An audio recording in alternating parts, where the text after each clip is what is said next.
Okay, here's a podcast that's not worth you listening to. I just had an urge to ramble about random stuff. But the other night, I was looking at Andromeda through my telescope, the galaxy. And when you look at Andromeda through the telescope, you know. You just know that there's other intelligent life somewhere within that cloud. That sort of swirling looking mist. You just know it.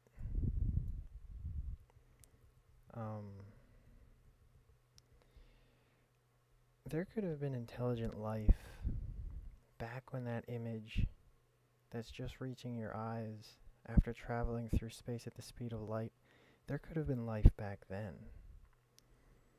It's like many light years away. But there could be life now.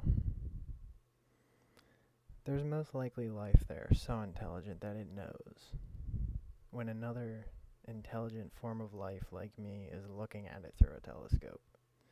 Probably. Oh my gosh, dude.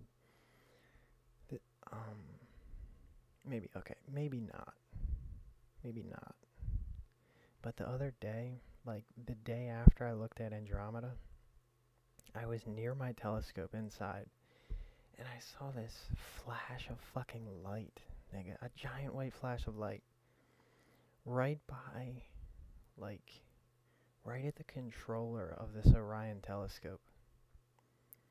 It was like the controller itself turned into like this. I don't know what the fuck it was. It was just in my imagination, I know it. But at the same time, it's like, what if that was just an alien from Andromeda attempting to contact? Because it used the computer system and the controller somehow, I don't know. Dude, I would not put it past Andromeda to kick something like that up out of itself. An alien capable of that, I would not put it past Andromeda. Andromeda is one of those galaxies. I'm speaking as if like I am the Milky Way, and I just have like, I don't know, like there's the gossip about other galaxies in the universe. Oh man, Andromeda. I would not put it past Andromeda. But I was thinking something else not connected at all. I was thinking one time a girl asked me how inside of, I think her yearbook, it says, one thing I will never forget from high school, blank, and you have to fill in the blank. She's like, what should I write? And I remember I said to her, like, I always remember the Pythagorean theorem. I don't know why, but I do. Of course, the first idea that they have is usually to write something most like, almost like philosophical, I think, or emotional or something that's like, I don't know, some moral or some cliche. Something that might bring a tear to your eye or warm your heart or something. But what if I just write, I remember the Pythagorean theorem? It'd be like a smack in the face at everyone's expectations. I just remembered something funny randomly. When I went to the doctor one time, my heart rate was really high, and I knew it was. So I asked the nurse, was that high? And she's like, yeah, it's something over something that is extremely high. And then when the doctor came in, my heart rate lowered. And then after the checkup with the doctor, he said, okay, I'll have the nurse come back in and take your blood pressure again. And I said, it will raise again if she comes back in. And the doctor asked why. And I said, because the nurse was hot. I actually said that. And me and the doctor laughed. And he asked, is it only with younger nurses? And I was like, yeah, well, sometimes older ones if they're hot. But, dude, I love calculators. TI-83 Plus is all you need. I have one right here.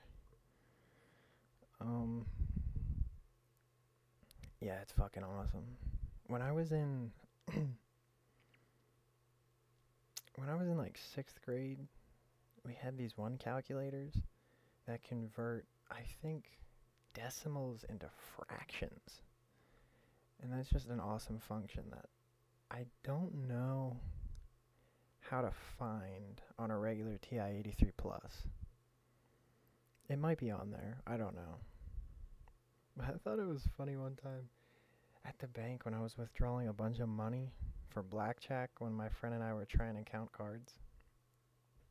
This one lady looks at me. One of these boss ladies, I don't even know.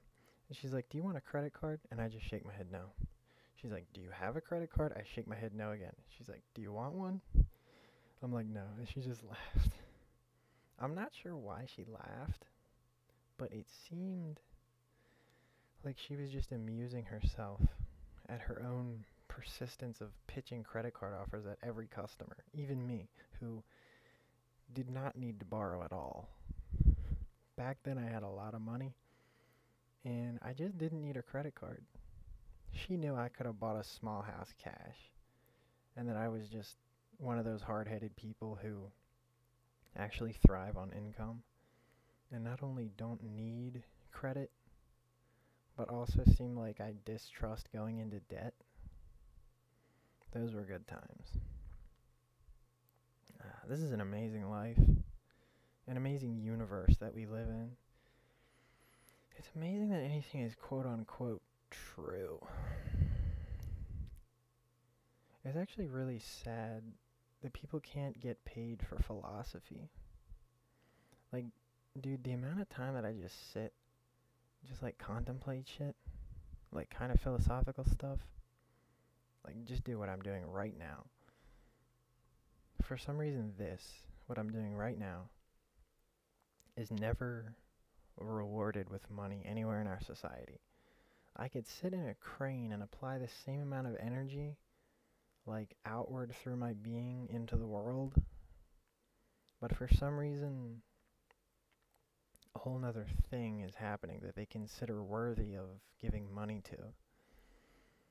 It's just like, dude, right now, I could be contributing to the world just by contemplating shit, just by thinking about things. It's just that it's never...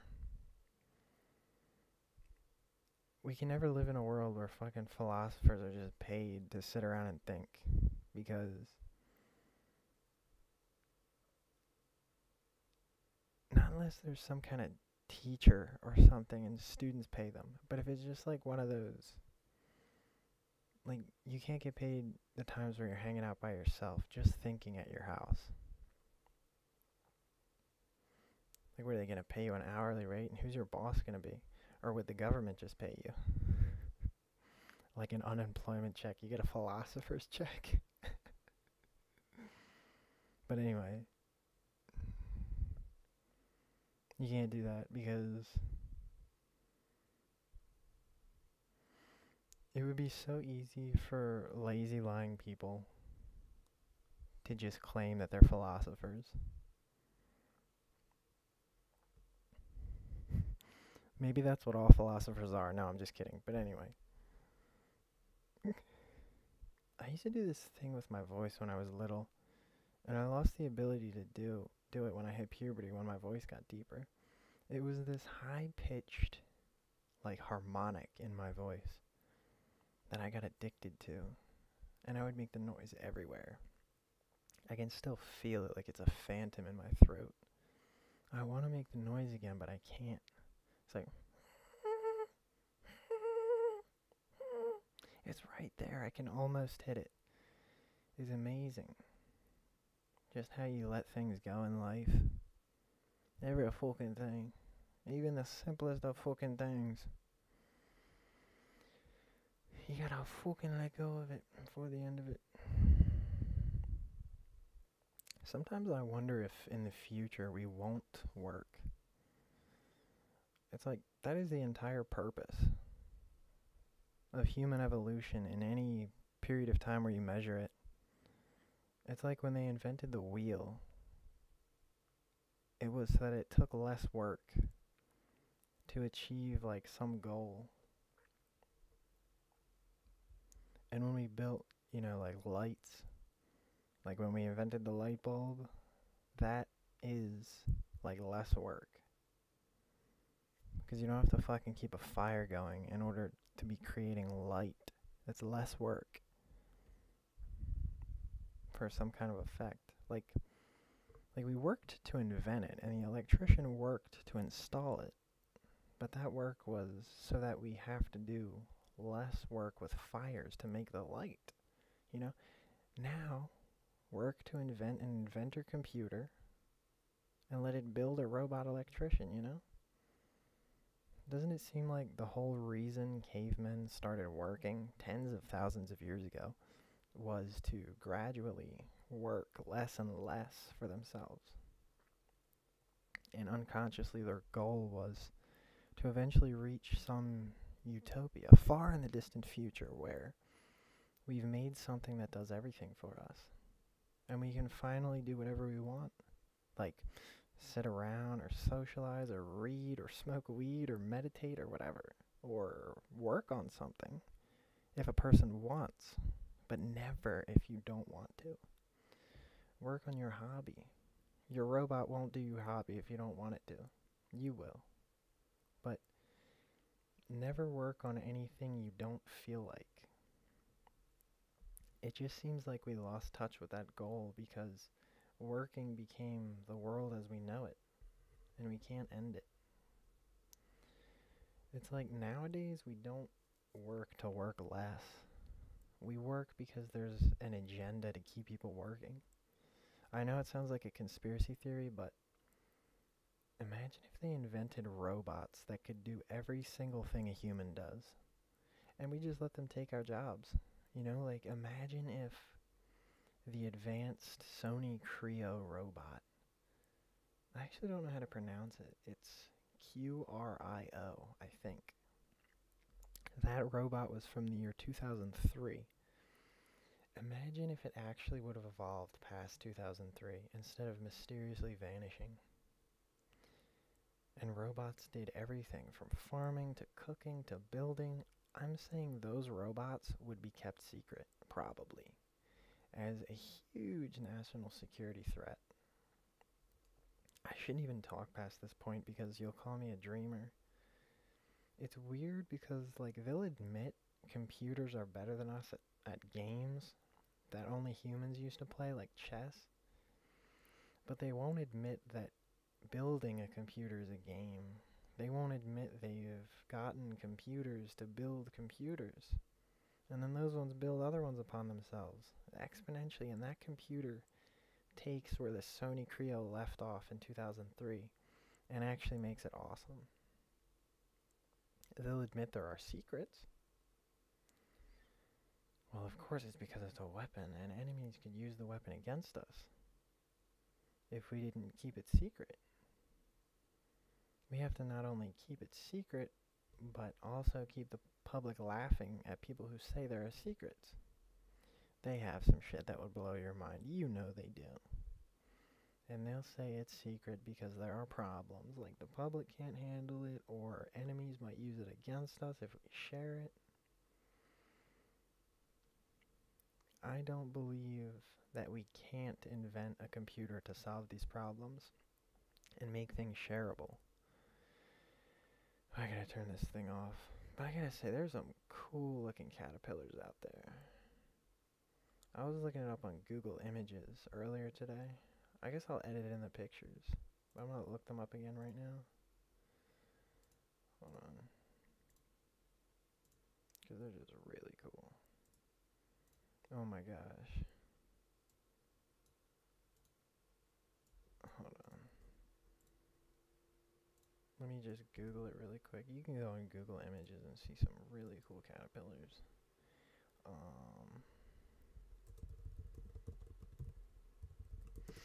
I just Google coolest caterpillars. Oh my gosh.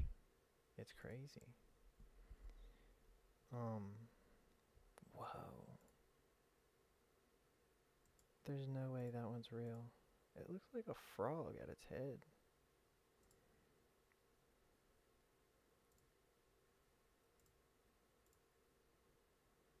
Oh my my gosh, I have to know what kind this one other one is, though. Its face looks like a watermelon, and it has two tails that look like they were designed by an artist. I wonder what kind of butterfly it turns into.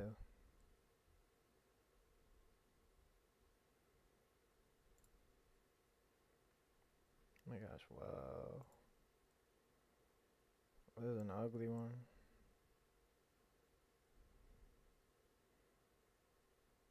Dude, there's so many on this page. Oh, this one has clear wings. A glasswing butterfly. That's fucking awesome.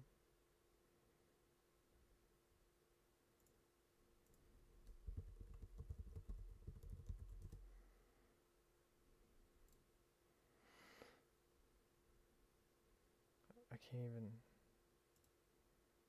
Oh my gosh, what the fuck, dude? Some of these caterpillars. Oh my lord.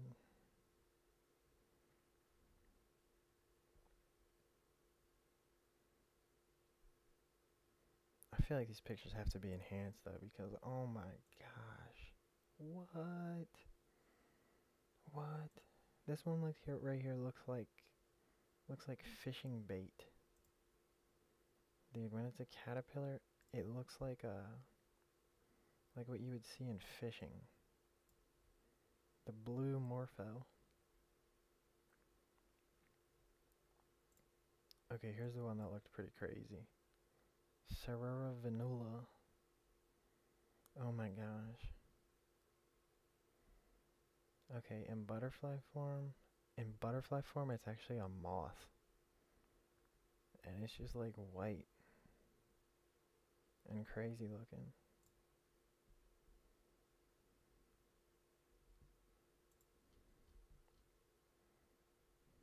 That's insane. The difference. I'm telling you, metamorphosis is one of the craziest things.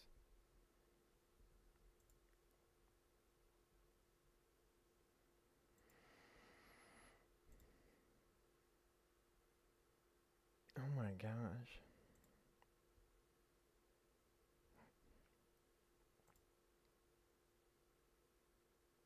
Cerura venula. Fucking...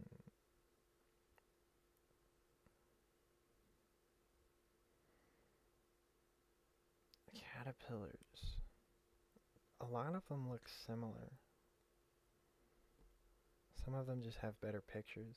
Some of them have better angles, better lighting. But they all appear to have this like makeup on their face. And it's kind of funny how like almost all of these Cerura venulas have their heads like turned to the side. Like they're posing for the camera. Like they're looking at the camera. Like I don't even know if their eyes really are where the black spots are. You know how like orca whales, like it kind of looks like their eyes are where the white part is, like, but it's not really, that's not really their eyeball. But anyways, there was this one, I gotta go back, there's this translucent caterpillar. Okay. Agracocoa. It's a fucking caterpillar. It looks like... I don't even know how to describe it. It's so cool looking though. But I really gotta end the podcast here. Thanks for listening.